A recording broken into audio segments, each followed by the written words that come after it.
do dia 12 de outubro de 1839. Depois de longas horas de meditação e oração, 92 irmãos professos se reúnem solenemente para eleger um sucessor ao padre Champagnat, que se encontra gravemente doente.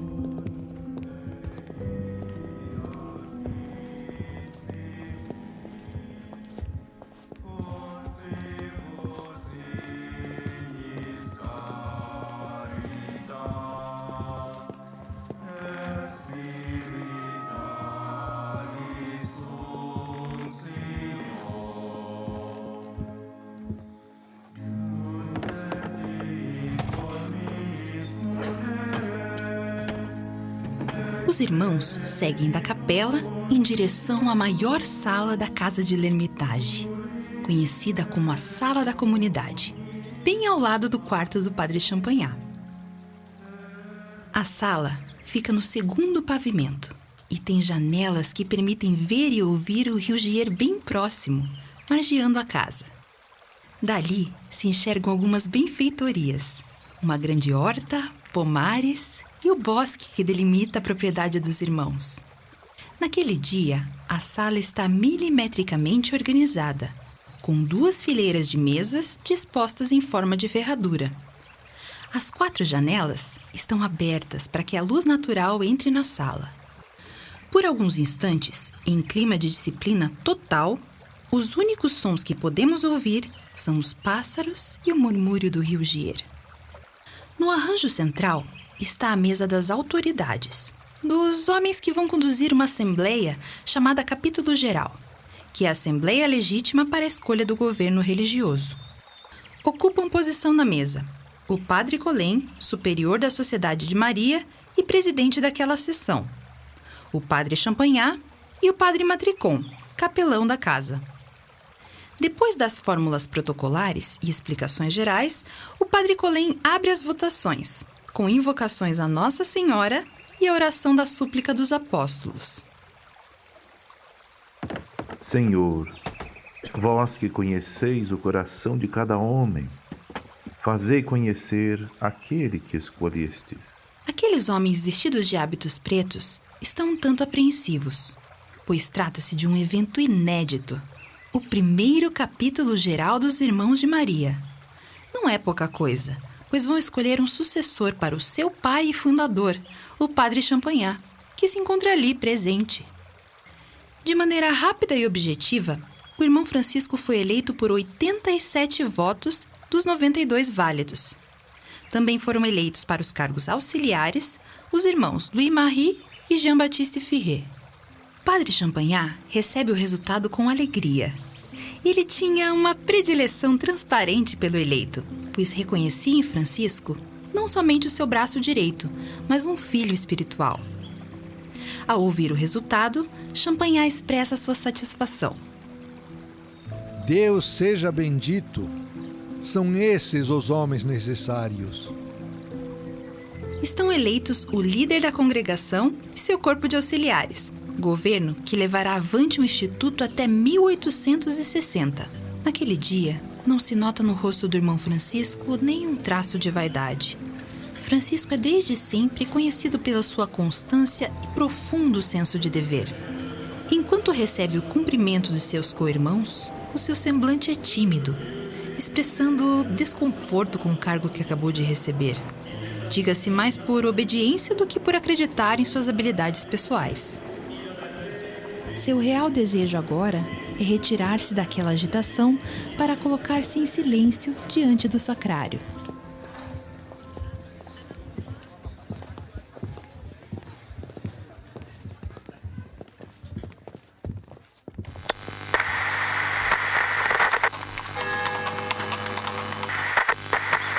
Bem-vindo ao Crônicas Maristas, nossos superiores gerais.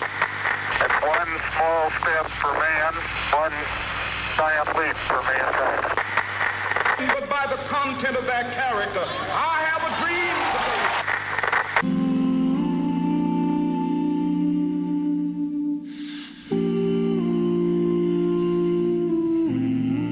Neste podcast, você vai mergulhar na história do Instituto Marista e vai conhecer a biografia de religiosos que assumiram papéis de liderança na congregação.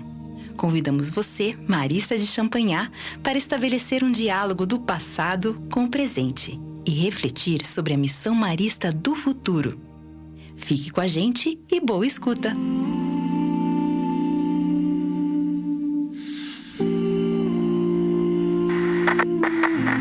Neste primeiro episódio do podcast Crônicas Maristas, Nossos Superiores Gerais, você vai conhecer elementos fundamentais da biografia do irmão Francisco Rivard, o primeiro sucessor de Marcelino Champagnat na gestão do Instituto Marista. Ele nasceu em 12 de março de 1808 e foi batizado com o nome de Gabriel Rivard. O pai, Jean-Baptiste Rivard, e a mãe, Françoise Boiron, eram camponeses e católicos fervorosos. A família Rivard era composta de 7 filhos, 4 rapazes e 3 moças. Gabriel era o mais novo. Pode-se entender que, possuindo benfeitorias, animais e alguns hectares de terra ao redor, poderiam ser considerados ricos para os padrões da época. Maisonnette, que significa casinha pequena, designa o povoado de poucos moradores em que nasceu o irmão Francisco. Situa-se entre o vilarejo de Lavalá e o povoado do Bessart, na França. Na época em que Gabriel Rivard preparava-se para a primeira comunhão, o padre Champagnat tinha começado, havia um ano em Lavalá, a agrupar os primeiros jovens, futuros irmãos, dedicados à educação. Participativo nas atividades paroquiais, Gabriel solicita ingressar na congregação de Champagnat. Sua vida marista começa em 6 de maio de 1818.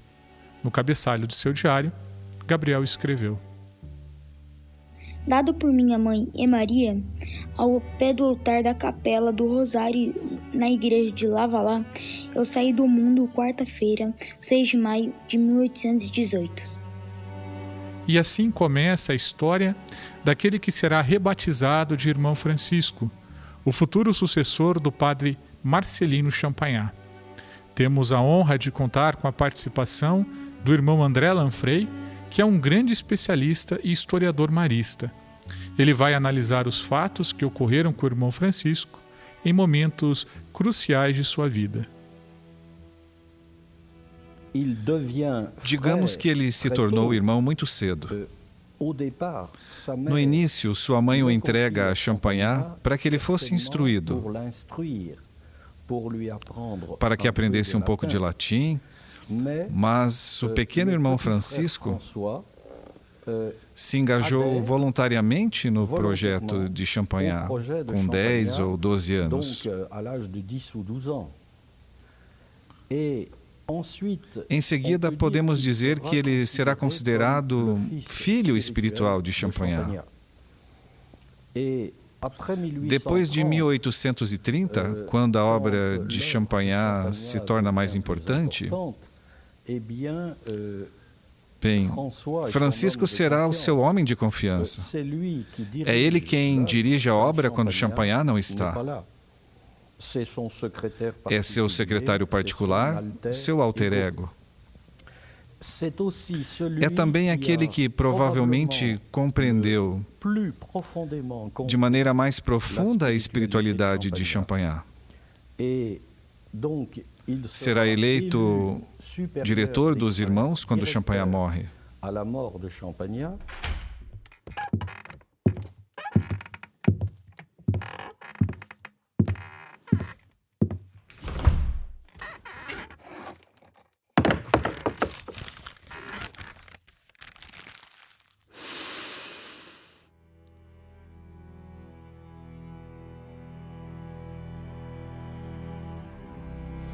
Há um turbilhão de sentimentos no coração do irmão Francisco. Na mesma noite em que foi eleito, ele desabafa escrevendo em seu diário: O que farei? Eu que reconheço não ter a força do corpo e da saúde, e ainda menos a do espírito e da virtude. A vontade de Deus manifestou-se. Submeto-me a ela na doce confiança que aquele que com uma mão me impõe esse fardo, com a outra sustentará seu peso. Francisco está ciente de que não terá uma tarefa fácil pela frente. Após a morte de Champagnat, alguns irmãos questionaram sua capacidade de levar adiante a congregação. O irmão Avi, por exemplo, estava entre aqueles que sustentavam uma visão muito crítica. Durante muito tempo, teve a função de visitador, acompanhava as escolas e obras dos irmãos e coletou algumas impressões sobre o irmão Francisco.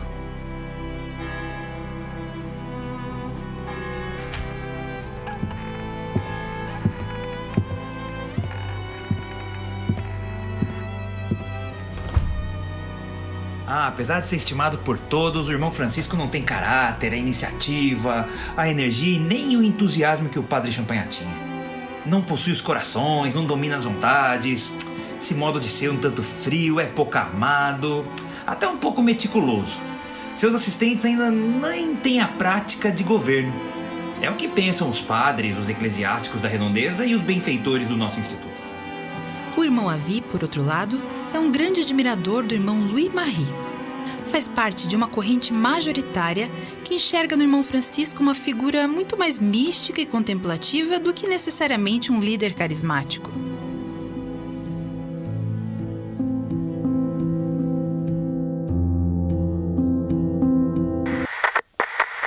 O irmão André Lanfray continua a análise sobre este assunto.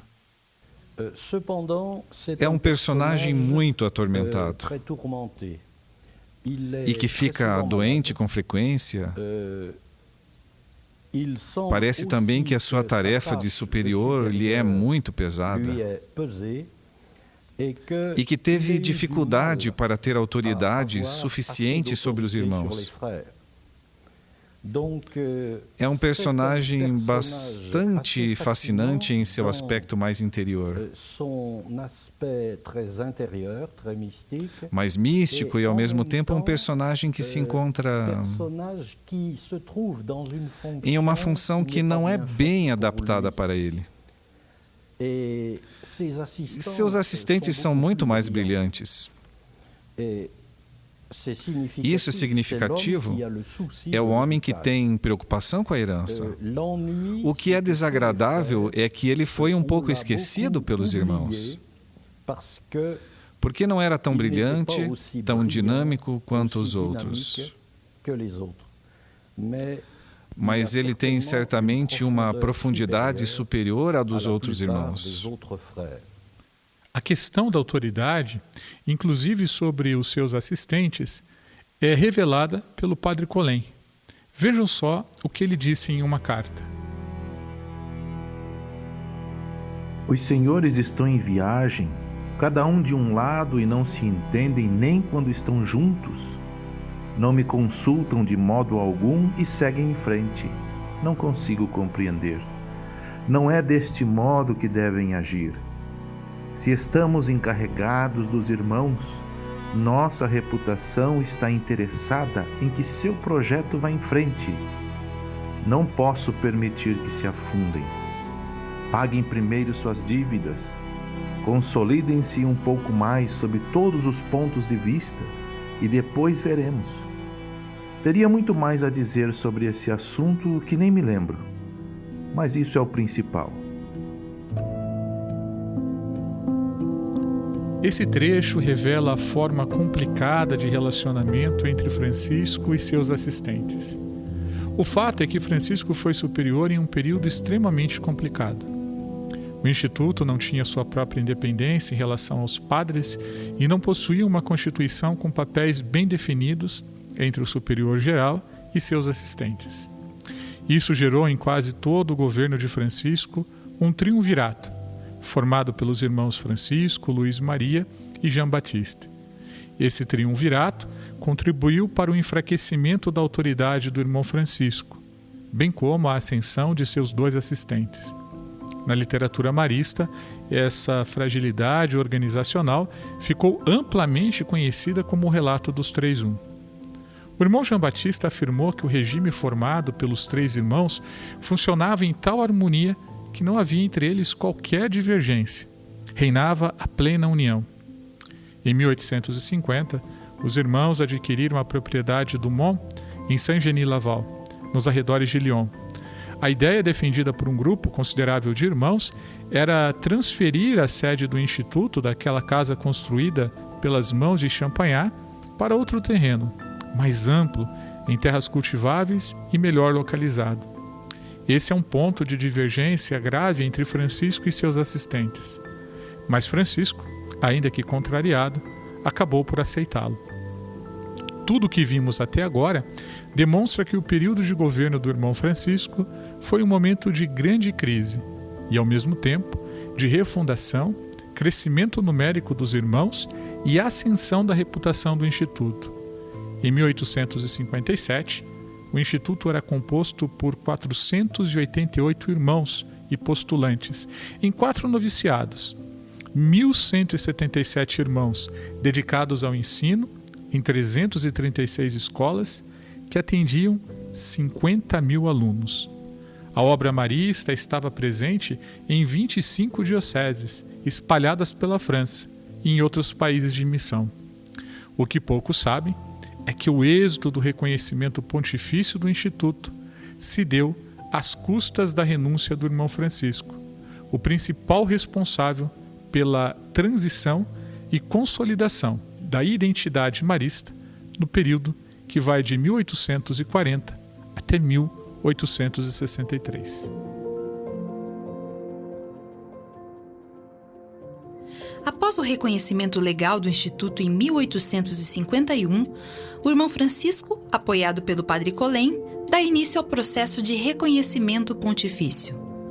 Para conseguir tal reconhecimento, o irmão Francisco e seu conselho reúnem uma extensa documentação, com cartas de apresentação e recomendação dos bispos, atestando que os irmãos maristas atuavam nas respectivas dioceses. No dia 6 de fevereiro de 1858, Francisco e Louis-Marie partem de Lyon em direção a Roma.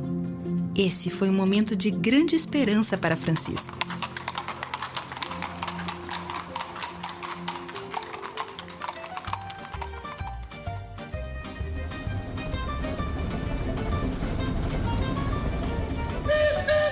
Os dois irmãos estão extasiados com a imponência da cidade de Roma, com a exuberância do Vaticano. Acima de tudo, eles estão extremamente ansiosos para a audiência com o Papa Pio IX em 1º de março.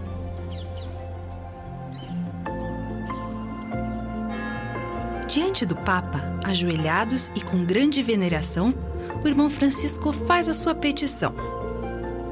Santo Padre, estamos muito felizes por poder oferecer à Vossa Santidade, em nome de todos os irmãozinhos de Maria, nossos mais profundos tributos de veneração e amor.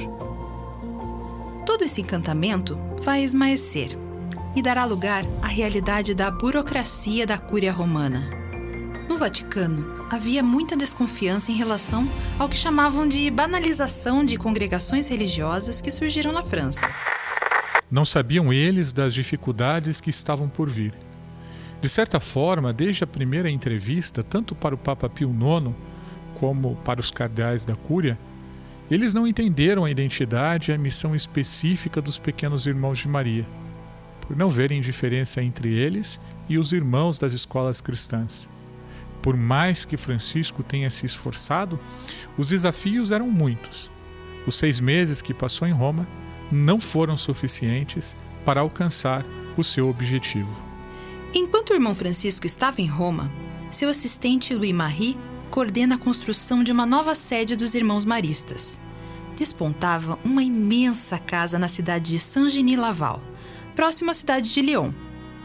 A ideia defendida por Louis-Marie era que os irmãos deveriam estar próximos de um grande centro urbano, para melhor coordenar suas obras e articular com as autoridades políticas.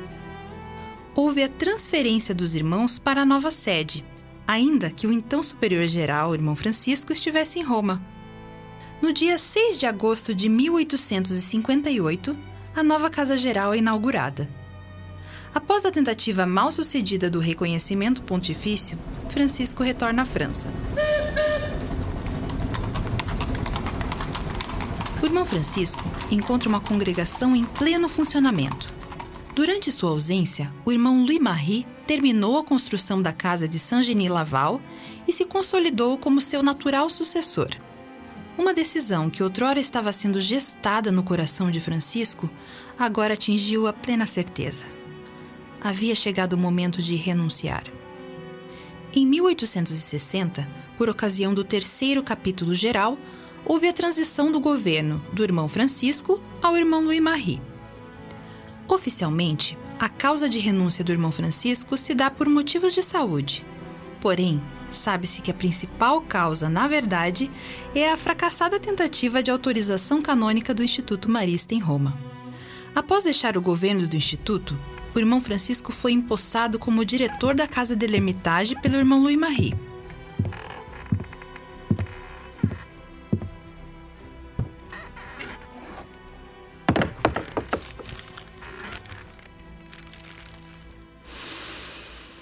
Retiro em Nossa Senhora de Ermitage.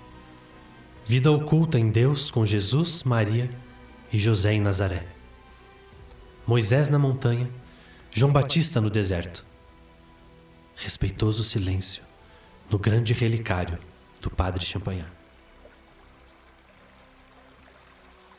Seu retorno à l'Ermitage pode ser entendido como um protesto pacífico de volta às origens, de cuidado com a casa construída por Marcelino Champagnat e que, em sua visão, estava imbuída do espírito do fundador. A sua renúncia, de certa forma, abre caminho para o reconhecimento pontifício que acontece em 1863. Sobre esse momento, o irmão Francisco escreve em seu diário. 22 de julho de 1863. Deposição do título de superior geral nas mãos do capítulo.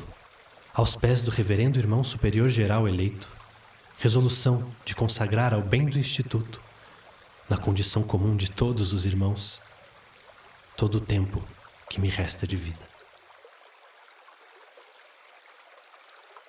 Enquanto exercia as funções de superior da casa, o irmão Francisco dedicou-se fervorosamente aos exercícios espirituais, de formação dos irmãos e preservação da memória do Padre Champagnat. Retomou com vigor atividades ligadas à enfermagem, sobretudo pelo cultivo de um grande jardim com centenas de ervas medicinais e aromáticas, que compunham suas receitas de xaropes, ungüentos e emplastros, fórmulas que serviam também à população local. Em 1872, morreu em Saint-Genis-Laval o irmão Jean-Baptiste Ferrier. Foi uma perda imensa para o Instituto.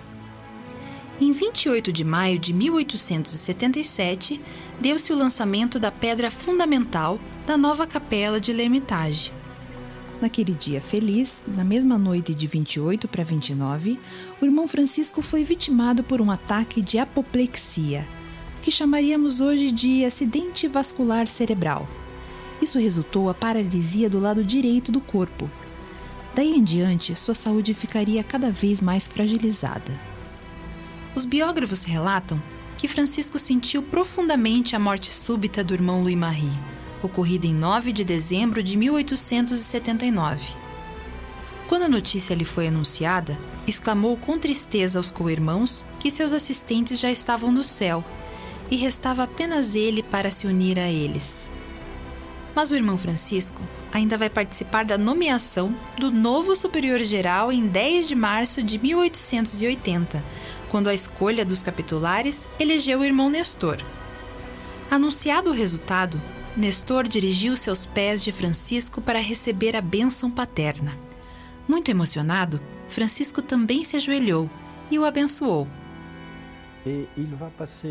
E ele vai passar os últimos 20 anos de sua vida em l'Ermitage, como simples superior, e ele chama a casa de o grande relicário do Padre Champagnat. Mesmo com muitas dificuldades de locomoção, o irmão Francisco mostrava-se pontual a todos os compromissos da comunidade. Por isso, em 22 de janeiro de 1881, foi notada sua ausência à adoração do Santíssimo Sacramento às 11h30. Ao dirigir-se ao quarto, os irmãos o encontraram de joelhos, em atitude de oração, com a cabeça apoiada no leito, agonizando. Tendo recebido o sacramento dos enfermos, veio a falecer no mesmo dia, num sábado, às 6 horas da tarde. A causa foi outra apoplexia. ele tinha 72 anos. Em L'Ermitage e em toda a congregação, o luto foi imenso.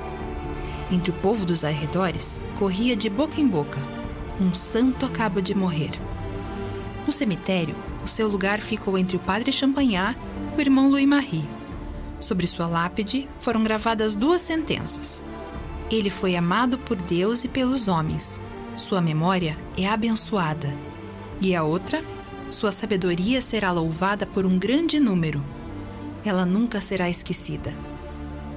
Dentre os principais aspectos do legado do irmão Francisco, podemos destacar: 1.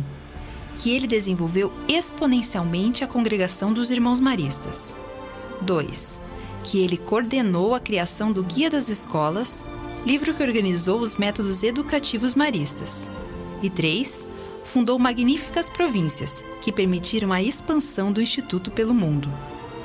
Em 20 de março de 1924, o corpo do irmão Francisco foi exumado do cemitério dos irmãos e seus restos mortais foram depositados na capela de L'Ermitage, junto ao padre Champagnat. Aí permanecem eles, lado a lado, como estiveram no decurso de seus dias laboriosos.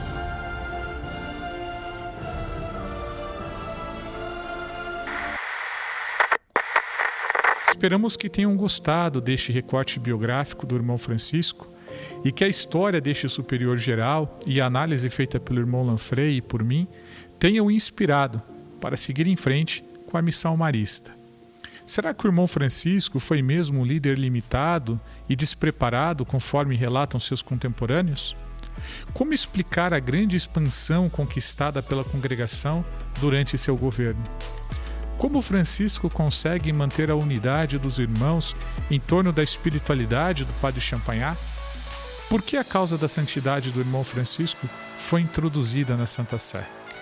Quais são as novas descobertas a respeito da personalidade de Francisco a partir das novas pesquisas realizadas no Instituto Marista, no Laboratório Irmão Francisco da PUC Paraná e do Memorial Marista? No próximo episódio, vamos nos aprofundar ainda mais na vida e na obra do irmão Francisco. Vamos falar mais profundamente sobre aspectos da sua gestão e espiritualidade. Fique com a gente!